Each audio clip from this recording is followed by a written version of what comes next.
नमस्कार, मैं अभिषेक। आप देख रहे हैं तरुण प्रभा न्यूज नेटवर्क। चलिए नजर डालते हैं कुछ बड़ी खबरों पर। आम आदमी पार्टी के नेता और दिल्ली के पूर्व मंत्री सौरभ भारद्वाज ने गुरुवार को दावा किया कि पिछले गुजरात चुनाव के दौरान भी यही हुआ था, जहां भारतीय जनता पार्टी ने आपके नेताओं को गिरफ्तार किया था। पूर्व मंत्री सौरभ भारद्वाज ने एक्स पर पोस्ट किया, पिछले गुजरात चुनाव के कारण भाजपा की केंद्र सरकार ने आम आदमी पार्टी के नेताओं को गिरफ्तार करना शुरू कर दिया था और अब जब दुर्गेश पाठक को गुजरात की जिम्मेदारी मिली है तो आज सीबीआई ने उनके घर पर छापा मारा है।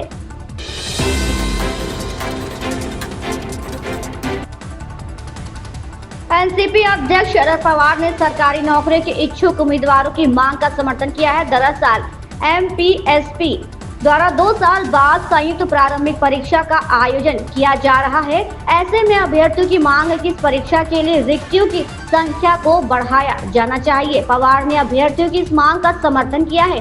पवार ने मंगलवार को संयुक्त प्रारंभिक परीक्षा की तैयारी कर रहे उम्मीदवारों के प्रतिनिधिमंडल को आश्वासन दिया है कि वो उनकी शिकायतों को मुख्यमंत्री देवेंद्र फडणवीस के समक्ष उठाएंगे।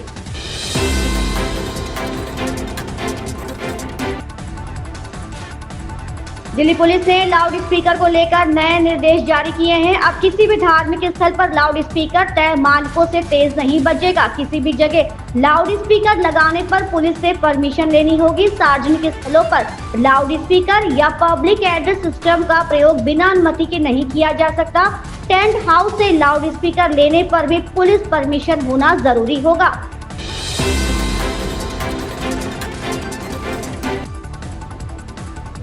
चुनाव आयोग ने मतदाता सूची में हेराफेरी के विपक्षी आरोपों को खारिज कर दिया है। चुनाव आयोग से जुड़े सूत्रों ने बताया कि मतदाता सूची में सुधार के लिए महज 89 अपील ही की गई है। दरअसल संसद के शीतकालीन सत्र के दौरान लोकसभा में विपक्ष के नेता राहुल गांधी ने मतदाता सूची पर विस्तृत चर्चा की मांग की थी। कांग्रेस और उसके सहयोगियों ने 2024 के विधानसभा चुनाव के लिए महाराष्ट्र की मतदाता सूची में कथित फर्जीवाड़े और मतदाता फोटो पहचान पत्र नंबरों के दोहराव का दावा किया था।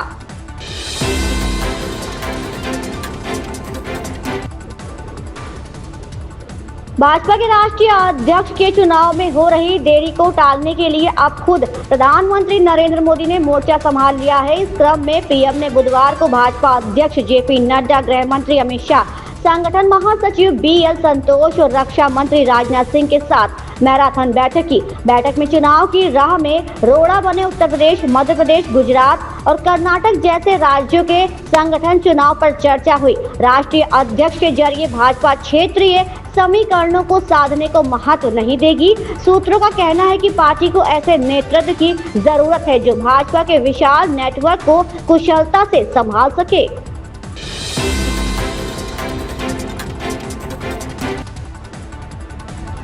ईडी ने मंगलवार को नेशनल हेराल्ड मामले में सोनिया गांधी और राहुल गांधी के खिलाफ चार्जशीट दाखिल की है।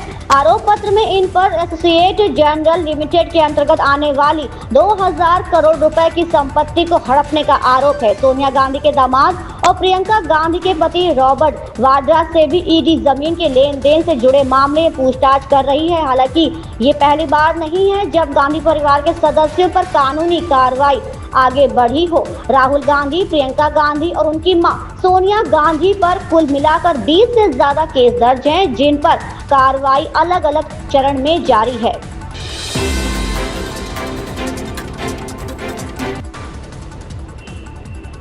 कांग्रेस के पूर्व अध्यक्ष राहुल गांधी अगले सप्ताह अमेरिका जाएंगे। इस दौरान वे ब्राउन यूनिवर्सिटी में भाषण देंगे। वे संकाय सदस्यों और छात्रों से बातचीत भी करेंगे। कांग्रेस के मीडिया एवं प्रचार विभाग के प्रमुख पवन खेड़ा ने बताया कि लोकसभा में विपक्ष के नेता राहुल गांधी 21 और 22 अप्रैल को अमेरिका के रोड आइलैंड में ब्राउन यूनिवर्सिटी जाएंगे। वहां वे भाषण देंगे। विश्वविद्यालय के संकाय सदस्यों और छात्रों से कई मुद्दों पर बात करेंगे।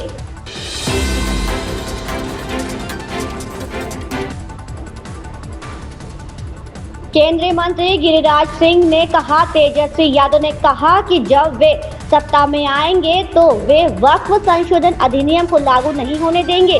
क्या वे इसे बंगाल बनाना चाहते हैं? क्या वे बिहार के लोगों को मुर्शिदाबाद की घटना की याद दिलाकर इसे बंगाल बनाना चाहते हैं? बिहार के लोग राजद के नेतृत्व में राज्य को बंगाल नहीं बनाना चाहते हैं।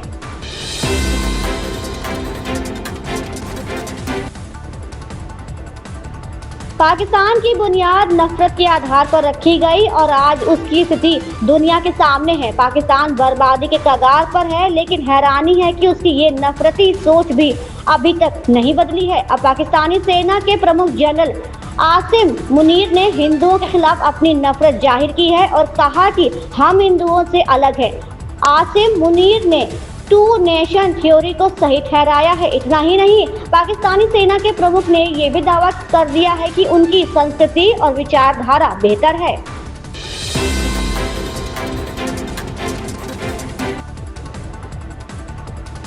जिस राहुल के साथ सपना की बेटी की शादी तय हो चुकी थी, 16 अप्रैल को बारात आनी थी, वो अपने होने वाले दामाद राहुल के साथ 6 अप्रैल को अचानक गायब हो गई। पुलिस जब जांच में जुटी तो पता चला कि दोनों साथ में गए हैं, दोनों के बीच प्रेम संबंध है। कुछ दिनों में ये बेमेल रिश्ता सोशल मीडिया की सुर्खियों में बन गया। सपना की बेटी और घर वाले भी बयानबाजी करने लगे। घर वालों ने कहा कि अब उन लोगों का सपना से कोई मतलब नहीं है। बुधवार को सपना अपने होने वाले दामाद के साथ दादो थाने पहुंची और कहा कि वो दोनों अपनी मर्जी से गए थे, दोनों जीवन भर साथ ही रहेंगे।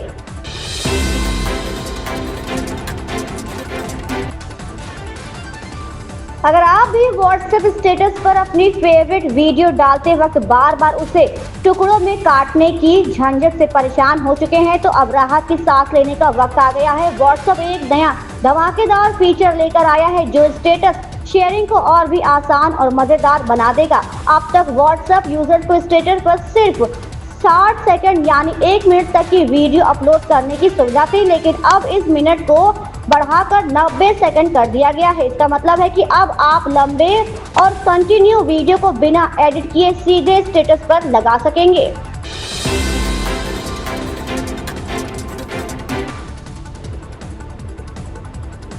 जरा सोचिए, कोई हूबहू आपके जैसा हो जो आपकी फोन कॉल्स का जवाब आपकी ही आवाज में दे, वो भी आपके कहे अनुसार। आप जो भी एड्रेस या ज्वेलरी पहनना चाहते हैं उसे खुद पहन कर दिखा सके, लोग समझे कि आप ही पहना है।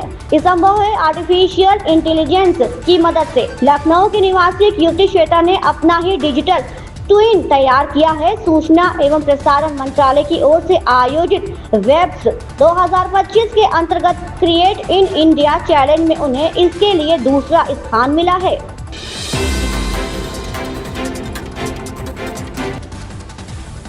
भारतीय क्रिकेट कंट्रोल बोर्ड ने चौंकाने वाला फैसला लेते हुए फील्डिंग कोच टी दिलीप और असिस्टेंट कोच अभिषेक नायर को भारतीय टीम के कोचिंग स्टाफ से हटा दिया है। बीसीसीआई ने ये कार्रवाई ऑस्ट्रेलिया में बॉर्डर गावस्कर ट्रॉफी 2024-25 में भारत की शर्मनाक हार के बाद की है। मीडिया रिपोर्ट्स के मुताबिक कोचिंग स्टाफ और भी कई सदस्यों को हटाकर बीसीसीआई ने सख्त चेतावनी दी है कि टेस्ट में भारतीय टीम के प्रदर्शन को अनदेखा नहीं किया जा सकता।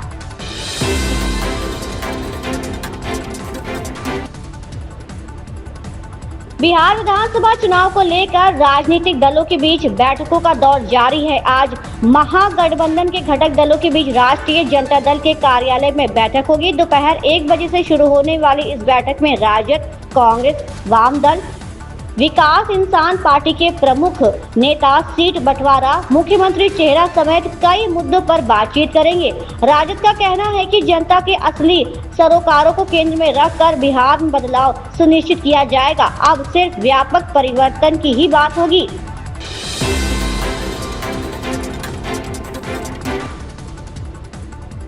Kesari chapter 2 the untold story of Jallianwala Bagh इस महीने की सबसे प्रतीक्षित फिल्मों में से एक है। अक्षय कुमार, आर माधवन और अनन्या पांडे अभिनीत ये फिल्म अपने ऐतिहासिक विषय और दमदार सितारों के कारण चर्चा में है। हालांकि एडवांस बुकिंग में इसकी शुरुआत थोड़ी धीमी रही है। इसके बावजूद गंभीर विषय और देशभक्ति की भावना के चलते फिल्मी दिग्गज उम्मीद लगा रहे हैं कि ये जल्द रफ्तार पकड़ेगी।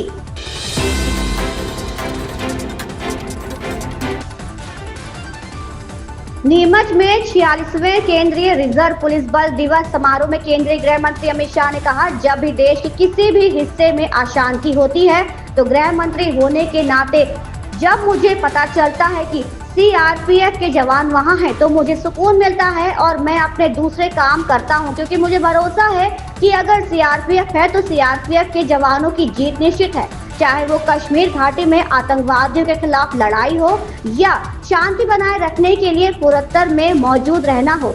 और सबसे महत्वपूर्ण बात, नक्सलियों को सिर्फ 4 जिलों तक सीमित करना हो। इन सभी चीजों में सीआरपीएफ के जवानों का बड़ा योगदान है। फिलहाल इन खबरों में बस इतना ही। लेटेस्ट अपडेट के लिए आप बने रहें तरुण प्रभा न्यूज नेटवर्क के साथ। चैनल को लाइक, शेयर, सब्सक्राइब करना बिल्कुल ना भूलें। धन्यवाद।